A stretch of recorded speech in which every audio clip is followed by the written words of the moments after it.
July 1977. It's 2:30 in the morning. New York City is suffocating in a heat wave. The streets are thick with garbage. Entire blocks in the Bronx are still smoldering from arson fires.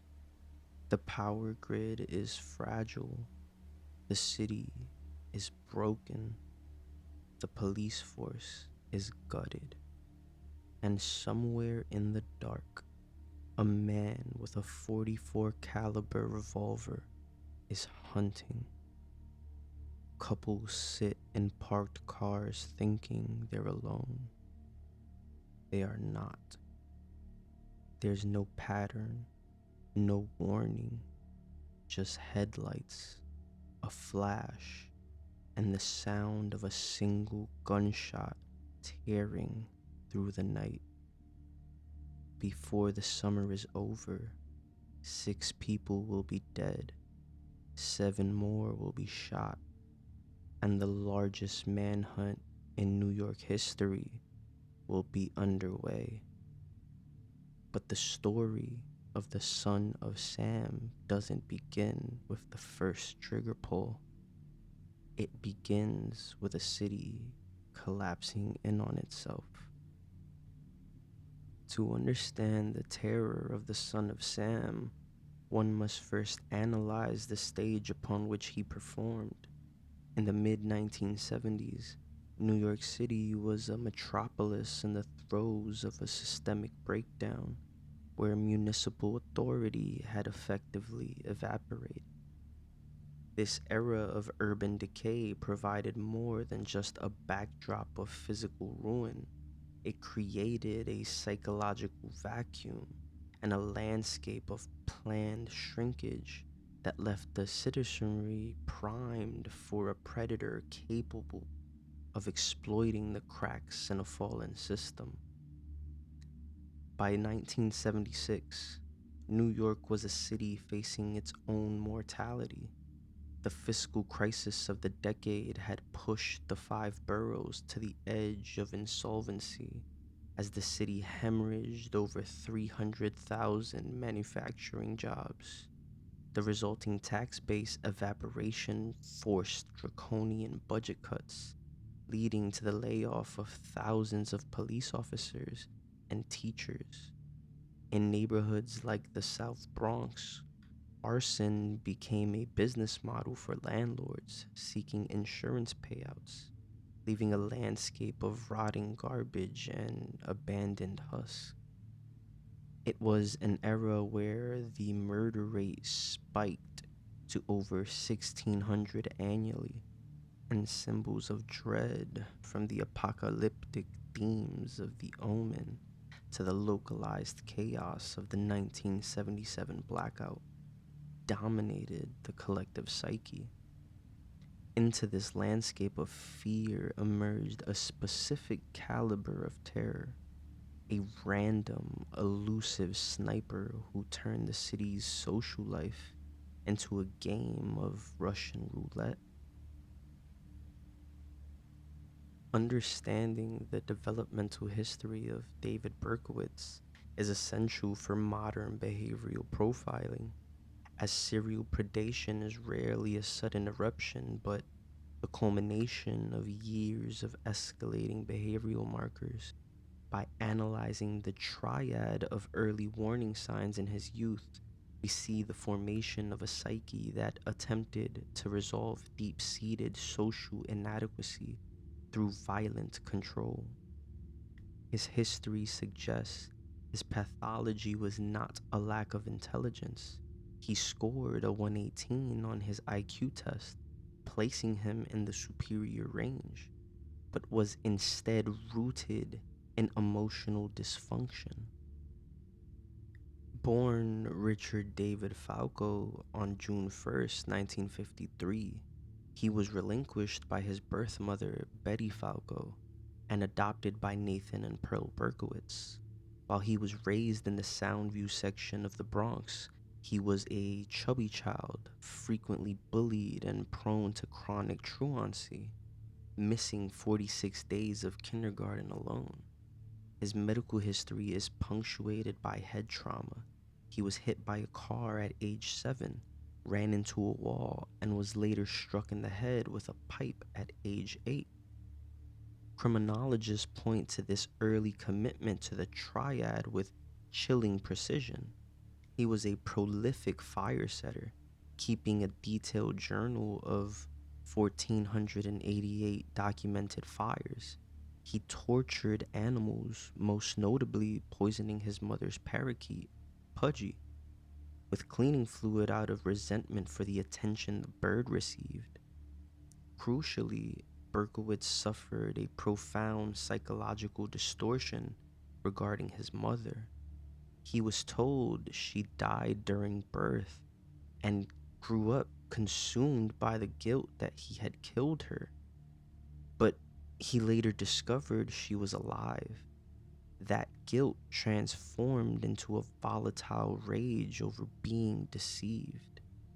Though he sought purpose in the U.S. Army in 1971, becoming a proficient marksman in South Korea, he returned to New York in 1974, feeling more alienated than ever.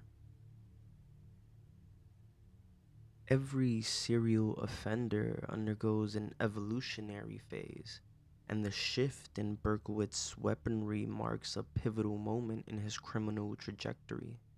This transition from a blade to a high-powered firearm was triggered by his primary crisis, the shattering of his identity upon meeting his birth mother and learning the truth of his illegitimate birth.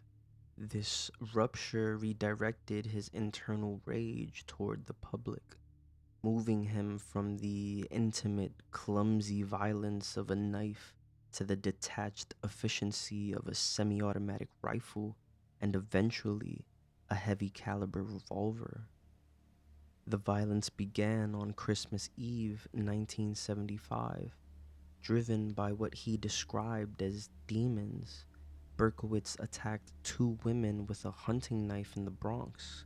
While 15-year-old Michelle Foreman survived 6 wounds, Berkowitz felt the knife was inadequate for his needs. Shortly after, he obtained a rifle permit and purchased a Commando Mark III semi-automatic rifle for $152.50.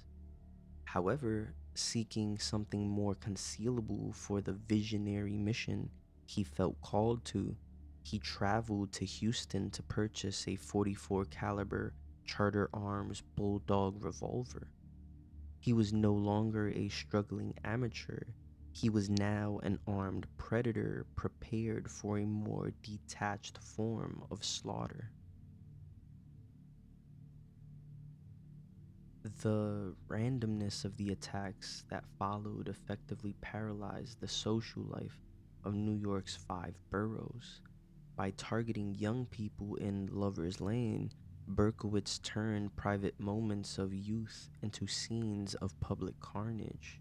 This lack of a clear, logical connection between victims, initially appearing to target women with long, dark hair, but eventually moving to blonde victims, shattered early police profiles and confounded investigators who were looking for a traditional motive.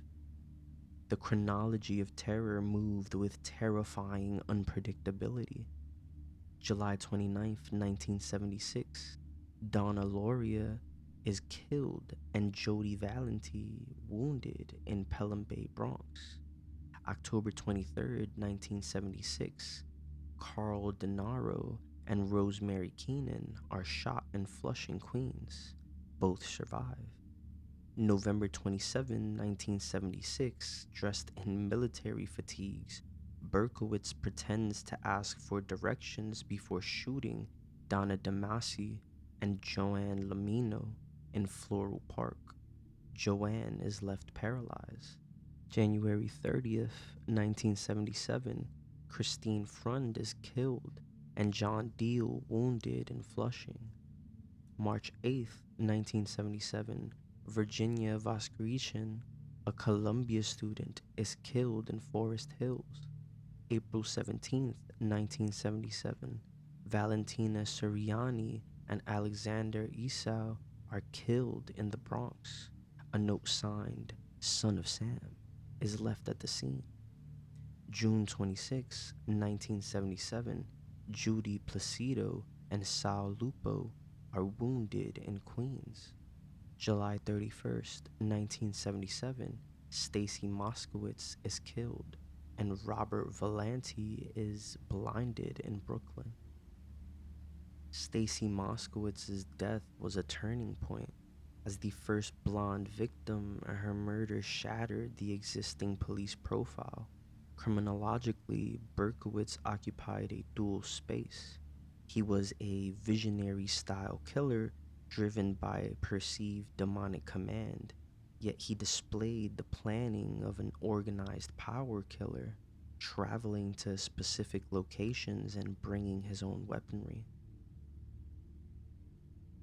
The Son of Sam case was a watershed moment for media sensationalism, where a tabloid war between the Daily News and the New York Post actively incentivized the killer's persona. By publishing his letters, the media provided Berkowitz with the recognition he had craved his entire life, creating a feedback loop where the crimes and the coverage became indistinguishable. Berkowitz was not just a killer, he was a self styled myth maker who used the press to cement his legacy. He began a dialogue with the city's power structures, sending letters to Captain Joseph Borelli and columnist Jimmy Breslin, writing from the gutters of New York City, filled with dog manure and blood. He adopted the persona of the chubby behemoth and Beelzebub. One letter, titled Sam's Creation, taunted detectives to knock on coffins. He famously claimed he was possessed by a 6,000-year-old demon named Sam, who spoke through the barking of a neighbor's black Labrador. This narrative captivated a terrified public, driving the Daily News to sell over 2 million copies on the day of his arrest. However, Berkowitz later admitted to FBI agent Robert Ressler that the demon dog was a silly hoax, a calculated lie designed to facilitate an insanity defense while masking his true rage towards his birth mother. The 300-person Omega Task Force represented the largest manhunt in the city's history, highlighting the friction between traditional police work and emerging forensic science. While profilers were debating whether the killer was a neurotic schizophrenic, the breakthrough came from the most mundane of trails. The case was not cracked by a psychological profile, but by a parking ticket issued to a 1970 Ford Galaxy. The breakthrough occurred near the site of the final shooting in Brooklyn. A witness, Cecilia Davis, noticed a man walking past a car that had been ticketed for parking near a fire hydrant. Detectives traced the tickets and found Berkowitz's car at 35 Pine Street in Yonkers. On August 10th, 1977, police found the car with a rifle and maps of the crime scenes inside. When Berkowitz walked to the vehicle carrying a paper bag with the .44 Bulldog, he was apprehended. The smiling monster of the arrest photos who said, "Well, you got me," was in reality a short, boring postal worker who had finally achieved the notoriety he sought. The aftermath of the case fundamentally altered the relationship between crime, profit, and the First Amendment. The prospect of a serial killer profiting from his carnage led to the Son of Sam law, a legal milestone that continues to spark debate over the tension between victims' rights and free expression. While Berkowitz pleaded guilty and received a 365-year sentence, his legal legacy reached the highest court in the land.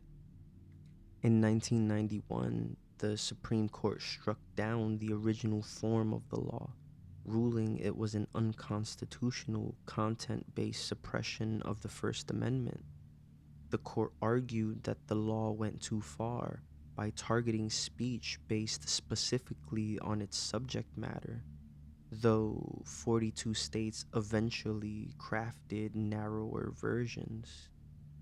In a surprising turn, Berkowitz claimed a spiritual conversion in 1987, rebranding himself as the Son of Hope. He formed an unlikely alliance with Houston victims advocate Andy Kahan to combat the sale of murderabilia.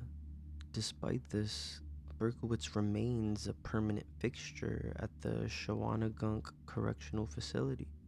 He has been denied parole consistently, as recently as 2024, a reality he has occasionally accepted, once writing that he deserves to be in prison for the rest of his life.